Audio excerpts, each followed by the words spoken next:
মূলত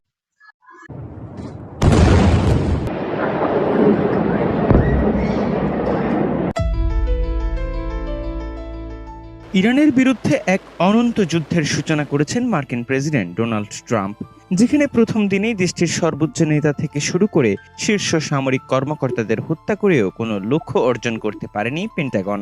মূলত ইরানের শক্তিশালী এই প্রতিরোধের মূলে রয়েছে দেশটির মোজাইক ডিফেন্স পলিসি, যার ফলে শীর্ষ নেতাদের হারিয়েও আমেরিকার চোখে চোখ রেখে যুদ্ধ চালিয়ে নিতে সক্ষম তেহরান। চলুন জেনে নেওয়া যাক কি এই মোজাইক ডিফেন্স। জীবন অবাক না করলে কে করবে? 28% মিল্ক ফ্যাটের অবাক করার সাথে ফ্রেশ মিল্ক পাউডার। জীবন অবাক করুক প্রতিদিন। মোজাইক ডিফেন্স মূলত এমন এক সমরনীতি যেখানে কেন্দ্রীয় নেতৃত্ব ক্ষতিগ্রস্ত হলেও বিকেন্দ্রীভূত কমান্ডের মাধ্যমে পাল্টা আঘাত করার কৌশল অক্ষুণ্ণ থাকে। 1 মার্চ ইরানের সর্বোচ্চ ধর্মীয় নেতা আয়াতুল্লাহ আলী খামেনি নিহত হওয়ার পরপরই কয়েক দশকের সুপ্ত মোজাইক ডিফেন্স সিস্টেমকে সক্রিয় করার সংকেত হিসেবে কাজ করে। এর ফলে তাৎক্ষণিক শুরু হয় ইরানের নজিরবিহীন পাল্টা আক্রমণ। মোজাইক ডিফেন্সের মূল স্তম্ভ হল সামরিক শক্তির বিকেন্দ্রীকরণ, যেখানে 31টি প্রদেশকে স্বয়ংসম্পূর্ণ সামরিক সেক্টরে রূপান্তর করা হয়েছে। প্রতিটি বা শীর্ষ নেতৃত্ব ক্ষতিগ্রস্ত হলেও মাঠ পর্যায়ের প্রতিরোধ ব্যবস্থা মোটেই ভেঙে পড়ে না।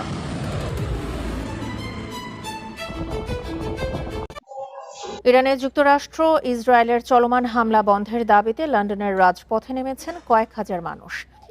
এ নিয়ে আলোচনা করতে আমাদের সাথে যোগ দিচ্ছেন আন্তর্জাতিক নিরাপত্তা বিশ্লেষক ইশফাক এলাহি চৌধুরী।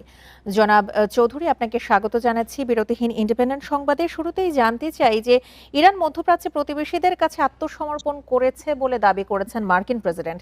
এক্ষেত্রে একটু জানাবেন যে ইরানের শক্তি কি আসলেই ফুরিয়ে এসেছে নাকি ট্রাম্প মিথ্যা কোনো আওয়াজ তুলেছেন? বলা হয়ে থাকে যে যুদ্ধে প্রথম যেটা হত হয় সেটা হচ্ছে সত্যি, মানে truth is the first victory. অর্থাৎ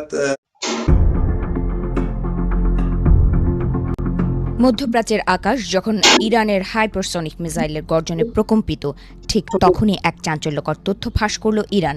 এ পর্যন্ত আমেরিকা ও ইসরায়েলের ওপর চালানো সব হামলা মূলত 10 বছরের পুরনো প্রযুক্তির মিসাইল দিয়ে করা হয়েছে বলে দাবি করেছে তারা।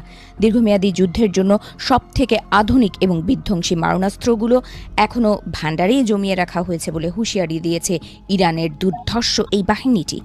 বর্তমানে ইসরায়েলকে মূল লক্ষ্যবস্তু বানিয়ে যাচ্ছে ইরান। তেল আবিব থেকে হাইফার চালানো হচ্ছে মুহুর্মুহু আক্রমণ। শুক্রবার বিকেলে ইয়া হুসেইন ইবনে আলী রাদিয়াল্লাহু তাআলা আনহু কোড নেমে শুরু হওয়া